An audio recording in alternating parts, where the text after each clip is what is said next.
আউযু বিল্লাহি মিনাশ শাইতানির রাজিম। বিসমিল্লাহির রহমানির রহিম। পবিত্র কোরআনে মহান আল্লাহ তাআলা বহু জায়গায় বহু জাতিকে ধ্বংস করার দৃষ্টান্ত দেখিয়েছেন। মুহাম্মদ সাল্লাল্লাহু আলাইহি সাল্লামকে বলেছেন, আপনি এই দৃষ্টান্ত পেশ করুন। আদ জাতি, সামুদ জাতি, এমন বহু জাতি। কিছু ঘটনা আল্লাহ পবিত্র কোরআনে বলেছেন এবং কিছু ঘটনা বলেন নাই। বর্তমান সমাজে বিভিন্ন জায়গায় বিভিন্ন দেশে প্রত্নতাত্ত্বিকরা বহু নিদর্শন খুঁজে পায়। বহু নগর পানির নিচে তলিয়ে গেছে, বহু নগর ধ্বংস হয়ে গেছে। তো আমি এখন আপনাদেরকে জানাবো, একজন মুমিন বান্দাকে হত্যা করার জন্য আল্লাহ একটি কওমকে, একটা জাতিকে পুরা ধ্বংস করে দিয়েছেন এবং শাস্তিটাও ছিল একটু অন্যরকম। পবিত্র কোরআনের সূরা ইয়াসিন, অনেকেই এই সূরাটি মুখস্থ জানেন। সূরা ইয়াসিনের শুরুতেই মহান আল্লাহ একটি জাতিকে ধ্বংস করার দৃষ্টান্ত বর্ণনা করেছেন। আমি এখন পবিত্র কোরআন থেকে আপনাদের সামনে সেই ঘটনা তুলে ধরছি। পবিত্র কোরআনের সূরা ইয়াসিনের 13 নম্বর আয়াত। বিসমিল্লাহির রহমানির রহিম। ওয়াদরিব লাহুম মাসালান আসহাবাল কারিয়াতা। আল্লাহ তাআলা মুহাম্মদ সাল্লাল্লাহু আলাইহি ওয়াসাল্লামকে উদ্দেশ্য করে বলছে যে আপনি পেশ করুন আসহাবাল কারিয়াতা, একটি জনপদের অধিবাসীদের দৃষ্টান্ত আপনি পেশ করুন, বর্ণনা করুন। ইজ যা আহাল মুরসালুন, যখন সে জাতির কাছে রাসূলগণ আসলেন, রাসূল আসলেন। ইজ আরসালনা ইলাইহিম মুসনাইনে ফাকাজ্জাবুহুমা ফাআযযাজনা বিসালিসিন ফাকালু ইন্না ইলাইকুম মুরসালুন। যখন দুইজন রাসূল গিয়ে সেই জনপদের অধিবাসীদের কাছে গিয়ে বলল, ইজ আরসালনা, যখন পাঠিয়েছিলেন আল্লাহ তাআলা ইলাইহিম মুসনাইনে ফাকাজ্জাবুহুমা, যখন ওই জাতির কাছে আল্লাহ দুইজন রাসূল প্রেরণ করেছিলেন। ফাকাজ্জাবুহুমা, তারা ওই জাতি দুইজন রাসূলকে মিথ্যা প্রতিপন্ন করলো। ফাআযযাজনা বিসালিসিন, তখন আল্লাহ তাআলা ওই দুইজন রাসূলকে শক্তিশালী করার জন্য বিসালিসিন, তৃতীয় রাসূল পাঠালেন, তৃতীয় জনকে পাঠালেন। এখন তৃতীয় জন এবং আগের দুইজন, তিনজন মিলে দাওয়াত দিতে থাকলো ওই জাতির কাছে, ওই কারিয়াত, আসহাবাল কারিয়াত, ওই জনপদের অধিবাসীদের কাছে। ফাকালু, ওই রাসূলগণ বললেন, ইন্না ইলাইকুম মুরসালুন, নিশ্চয়ই আমরা তোমাদের কাছে প্রেরিত হয়েছি রাসূল হিসাবে। আল্লাহ আমাদেরকে তোমাদের কাছে রাসূল হিসাবে পাঠিয়েছেন। ক্বালু, তখন ওই জনপদের অধিবাসীরা বলল, মা আনতুম ইল্লা বাশারুন মিসলুনা, তো না, তোমরা তো আমাদের মতোই মানুষ, তোমরা রাসূল হও কিভাবে? অমা আনজালনা রাহমানু মিন শাইইন, রহমান এরকম কোনো কিছু নাজিল করেন নাই। আল্লাহ তাআলাকে তারাও কিন্তু রহমান হিসাবে জানতো, কিন্তু তারা পাশাপাশি আল্লাহর সাথে শরীক করত। যুগে যুগে নবী রাসূলরা এই একটা কথাই প্রচার করেছে, আদম আলাইহিস সালাম থেকে শুরু করে মুহাম্মদ সাল্লাল্লাহু আলাইহি সাল্লাম পর্যন্ত যত নবী রাসূল এই দুনিয়াতে এসেছেন একটি কথাই প্রচার করছেন, সেটা হলো লা ইলাহা ইল্লাল্লাহ, আল্লাহ ছাড়া অন্য কোনো মাবুদ নাই। যুগে যুগে বহু জাতিকে আল্লাহর সাথে অন্য ইলাহ গ্রহণ করার কারণে বহু জাতি আল্লাহ ধ্বংস করে দিয়েছেন। এই জাতিও তেমন একটা জাতি। তো তারা বলল, আমা আনজালনা রাহমানু মিন শাইইন, এরকম কোনো কিছু রহমান নাজিল করেন নাই, প্রেরণ করেন নাই তোমাদেরকে রাসূল হিসাবে। ইন আনতুম ইল্লা তাকযিবুন, তোমরা শুধু মিথ্যাই বলতেছো, তোমরা মিথ্যাবাদী। তখন আবার ওই রাসূলগণ বললেন, ক্বালু রব্বুনা ইয়ালামু ইন্না ইলাইকুম মুরসালুন, রব্বুনা ইয়ালাম, আমার আল্লাহ, আমাদের আল্লাহ খুব ভালোভাবেই জানেন, ইন্না ইলাইকুম মুরসালুন, আমরা যে তোমাদের প্রতি প্রেরিত হয়েছি রাসূল হিসাবে, আমাদের আল্লাহ এটা খুব ভালোভাবেই জানেন, আমাদের রব এটা খুব ভালোভাবেই জানেন। অমা আলাইনা ইল্লাল বালাগুল মুবিন, আর আমাদের উপরে দায়িত্ব শুধুমাত্র বালাগুল মুবিন, মানে স্পষ্ট প্রচার করা, স্পষ্ট তাবলীগ করা, বালাগ। আমাদের উপরে অর্পিত দায়িত্ব শুধু এতটুকুই, আর কিছু না। আমরা তোমাদের সাথে তর্কও করব না, মারামারিও করব না, ঝগড়া ফাসাদও করব না, আমরা শুধু প্রচার করতে আসছি, আমরা প্রচার করতেছি, আর এটাই শুধু আমাদের কাজ। রব আমাদেরকে এই কাজ দিয়েই পাঠাইছেন। ক্বালু ইন্না তাতায়্যারনা বিকুম লান তানতাহু লানারজুমান্নাকুম ওয়া ইয়ামাসান্নাকুম মিন্না আযাবুন আলীম। তখন ওই জনপদের অধিবাসীরা আবার বলল, ইন্না তাতায়্যারনা বিকুম, তোমরা অমঙ্গল নিয়ে এসেছো। তাফসিরে আছে যে ওই সময় ওই জায়গায়, ওই অঞ্চলে খুব দুর্ভিক্ষ চলছিল, খরা চলছিল, বহুদিন বৃষ্টি হয় নাই, ফসল আবাদ উৎপন্ন হয় নাই। এই কারণে তারা বলল যে এই রাসূলগণ আসার কারণে আমাদের উপরে এই বিপদ, বালা মুসিবত অর্পিত হয়েছে। আর এমন কুসংস্কার আরবেও প্রচলন ছিল, প্রচুর প্রচলন ছিল। জাহিলি যুগে, এই মুহাম্মদ সাল্লাল্লাহু আলাইহি সাল্লামের জন্মের কয়েকদিন আগেও আরবের কুরাইশরা কোনো যদি যুদ্ধে যেত, যে কোনো জায়গায়, ওরা কোনো শুভ কাজে যে কোনো জায়গায় যদি যাইতো, যাওয়ার সময় যদি কোনো পাখি তাদের ডান দিক দিয়ে না উড়ে গিয়ে বাম দিক দিয়ে উড়ে যাইতো, তারা সেখানে আর যাইতো না। এমনই কুসংস্কারাচ্ছন্নপন্ন মানুষ ছিল। এখনো আমাদের সমাজে কুসংস্কার আছে অনেক। তো যাই হোক, তারা বলল, তাতাইয়ারনা নিয়ে আসছো, তোমরা তোমরা আমাদের সাথে আমাদের অঞ্চলে অমঙ্গল নিয়ে আসছো। তখন লা ইন লাম তানতাহু লানারজুমান্নাকুম, যদি তোমরা এই এটা যদি বন্ধ না করো, তোমরা যদি এই বালাগ, এই প্রচার, তোমাদের এই আচরণ প্রচারণা যদি তোমরা বন্ধ না করো, আমরা তোমাদেরকে প্রস্তরাঘাত করব। ওলাইয়া মাসান্নাকুম মিন্না আযাবুন আলিম, এবং তোমাদেরকে স্পর্শ করবে আমাদের তরফ থেকে বড় ধরনের আযাব। এই জনপদবাসী এই রাসূলগণদেরকে এটা বলে কড়া হুঁশিয়ারি দিল। তারপর ক্বালু, তখন রাসূলগণ বললেন, তাইরুকুম মাআকুম, তোমরা যে অকল্যাণে আসো, এটা তোমাদের কর্মেরই ফল। এটা তোমাদের অকর্মের কারণে তোমরা আল্লাহ ছাড়া, রব ছাড়া অন্য ইলাহকে গ্রহণ করেছো, এই কারণেই এই অমঙ্গল তোমাদেরকে ছুঁয়ে বসেছে।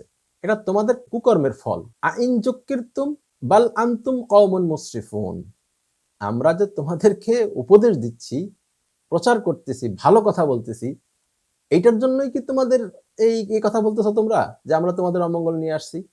আমরা যদি তোমাদেরকে এই কথা না বলতাম, তো তোমাদের অমঙ্গল তোমাদের সাথে থাকতোই। আমরা তোমাদের উপদেশ দিচ্ছি, এই কারণেই কি তোমরা বলতেছো যে আমরা অমঙ্গল নিয়ে আসছি? বাল আনতুম কওমুন মুসরিফুন, তোমরা আসল কথা হলো তোমরা একটা সীমা লঙ্ঘনকারী জাতি। রাসূলগণ এই কথা বললেন, আসল কথা হলো তোমরা একটা সীমা লঙ্ঘনকারী জাতি। ওয়াজা মিন আকসাল মাদিনাতির রাজুলু ইয়াসা ক্বালা ইয়া কওমি ইত্তাবিউল মুরসালিন। এমন সময় ওয়াজা মিন আকসাল মাদিনাতিল, শহরের দূর প্রান্ত থেকে, রাজুলু ইয়াসা, এক ব্যক্তি দৌড়াইতে দৌড়াইতে আসলো।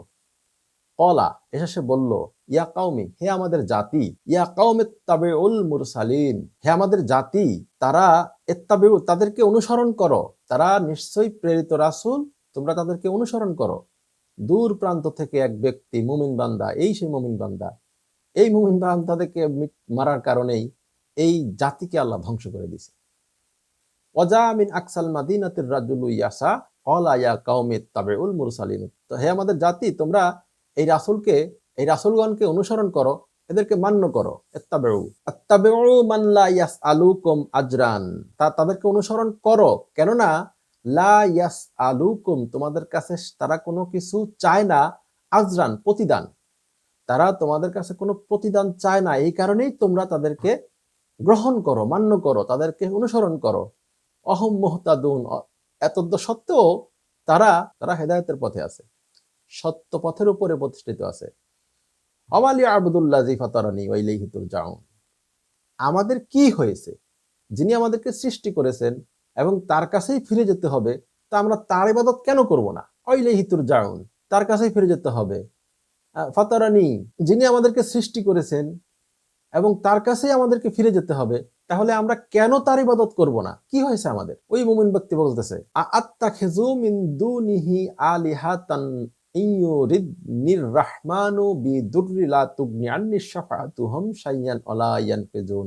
আত্তাখিযু মিন দুনি ইলাহাতান, এর আগে বলছে যে রব আমাদেরকে সৃষ্টি করেছেন, তার কাছে ফিরে যেতে হবে।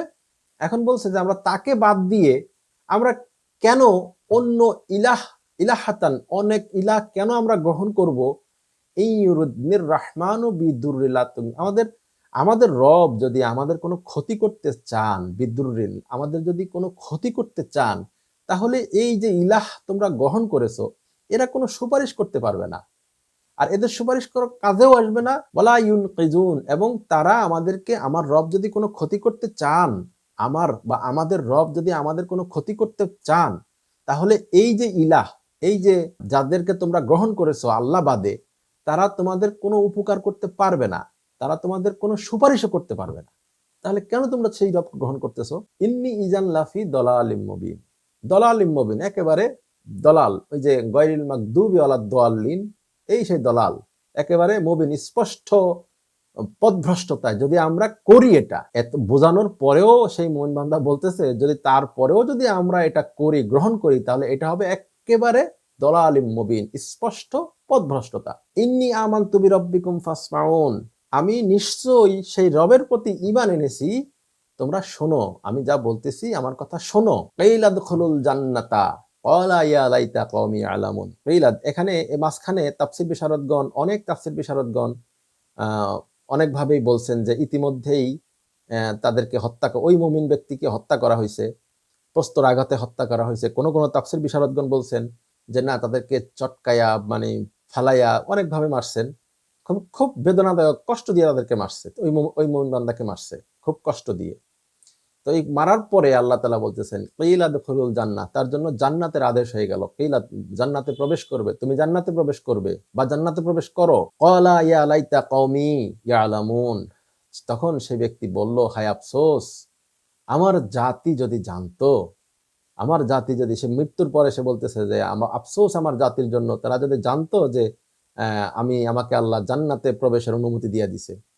বিমা গফারালি রব্বি, বিমা গফারালি রব্বি, আমার রব আমাকে যে কি কারণে ক্ষমা করেছেন, আমার রব আমাকে কোন জিনিসের বদলতে ক্ষমা করেছেন, ওয়াজআলনি, এবং আমাকে অন্তর্ভুক্ত করেছেন মিনাল মুকাররামিন, সম্মানিতদের কাতারে, সম্মানিতদের কাতারে আমাকে অন্তর্ভুক্ত করেছেন এবং আমাকে ক্ষমা করেছেন। ওই মুমিন ঈমান আনার কারণে, এই কারণে সে আফসোস করে বলতেছে হায় আমার জাতি যদি জানতো যে আমার রব কি কারণে আমাকে ক্ষমা করেছেন এবং আমাকে জান্নাতে অন্তর্ভুক্ত করেছেন এবং আমাকে সম্মানিতদের কাতারে অন্তর্ভুক্ত করেছেন। আফসোস করে সেই মুমিন বান্দা বলতেছে। তারপরে ওমা আনজালনা আলা কওমিহি মিন বাদিহি মিন জুনদিন মিনাস সামাই ওমা কুন্না মুনজিলিন, ওমা আনজালনা আলা কওমি, ওই জাতির উপরে আমি এরপর আর কিছু নাজিল প্রেরিত করি নাই, মিন বাদিহি মিন জুনদিন মিনাস সামাই, এবং আসমান থেকে এমন কোন বাহিনীও প্রেরণ করি নাই, সৈন্য সামন্ত বাহিনীও প্রেরণ করি নাই, অমাকুন্না মুনজিরিন, আমার কোনো প্রয়োজনও হয় নাই। আল্লাহ বলতেছেন এটা যে আমি এরপরে অমা আনজালনা আলা কওমিহি মিন বাদিহি মিন জুনদিন মিনাস সামাই অমাকুন্না মুনজিরিন, মানে ওই জাতির উপরে এরপরে আমি আর কোনো বাহিনী প্রেরণ করি নাই, আর কোনো বাহিনী প্রেরণ করার প্রয়োজনও হয় নাই। ইনকানাত ইল্লা সয়হাতান ওয়াহিদাতান, আমার শরীরের পশম দাঁড়ায় গেছে, ইনকানাত ইল্লা সয়হাতান ওয়াহিদাতান, একটি মাত্র শব্দ ব্যতীত, ওয়াহিদাতান সয়হাতান ওয়াহিদাতান, একটি মাত্র শব্দ ব্যতীত আর কোনো কিছুর প্রয়োজন হয় নাই তাদের কাছে। ইনকানাত, কোনো কিছুর প্রয়োজন হয় নাই একটি শব্দ ব্যতীত। ফাইজা হুম খামিদুন, তারা একেবারে নিষ্ক্রিয়, নিস্তেজ, ঠান্ডা, একেবারে ছাই হয়ে গেল তারা। সুবহানাল্লাহ। ইয়া হাসরাতান আলাল ইবাদ মা ইয়াতিহিম মির রাসূলুন ইল্লা কানু বিহি ইস্তাজিউন, আল্লাহ তাআলা এরপরে আফসোস করে বলতেছে আমার বান্দাদের উপর আফসোস, যখনই জাতির আমার রাসূলগণ তাদের জাতির কাছে গিয়ে হাজির হয়েছে, তারা প্রত্যেকেই আমাকে, আমার রাসূলদেরকে উপহাস করেছে। এটা আফসোস করে আল্লাহ তাআলা বলতেছেন। আসলেই তো আদম আলাইহিস সালাম যখন আসছেন দুনিয়াতে, তখন তো কোনো ছিল না, দুনিয়াতে কোনো মানুষ ছিল না। এরপরে যত রাসূলগণকে আল্লাহ তাআলা তাবলীগের জন্য পাঠিয়েছেন, বলতে গিয়ে বলো লা ইলাহা ইল্লাল্লাহ, প্রত্যেক রাসূলকেই পাগল বলে উপহাস করছে, মিথ্যাবাদী বলে উপহাস করছে। এমন কোন রাসূলের ঘটনা কি আপনারা কেউ জানেন যাকে তার জাতি, যেই রাসূলকে তার জাতি মিথ্যাবাদী বলে বা পাগল বলে উপহাস করে নাই? সবাইকে। তাই আল্লাহ আফসোস করে বলতেছেন ইয়া হাসরাতান আলাল ইবাদ, আমার বান্দাদের উপর আমার আফসোস, মা ইয়াতিহিম মির রাসূলুন ইল্লা কানু বিহি ইস্তাজিউন, যখনই আমার কোন রাসূল তার জাতির কাছে গেছে, তারা আমার জাতি রাসূলকে উপহাস করেছে, ঠাট্টা করেছে, বিদ্রূপ করেছে।